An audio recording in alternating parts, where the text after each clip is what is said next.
輕鐵喺5月1號開始推出貓狗同行試行計劃，主人每個月俾99蚊就可以用袋裝住寵物，喺週末或者係公眾假期無限次搭輕鐵全線。由劉善彤報導。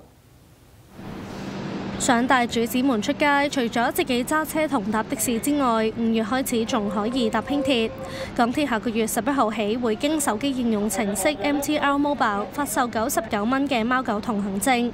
持證乘客喺5月起嘅1個月內，週末或者公眾假期可以無限次帶貓或者狗坐輕鐵，每程限帶1隻，而主人就需要另外俾自己嘅車費。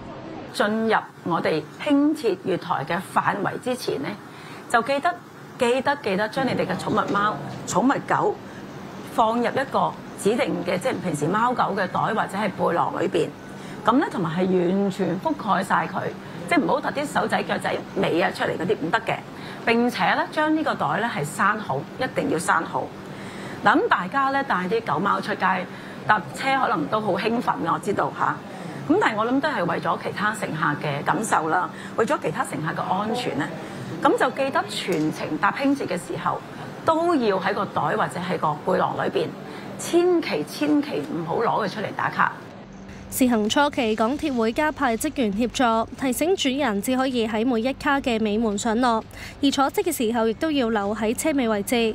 寵物袋唔可以有車轆，長闊高總和唔可以超過170厘米。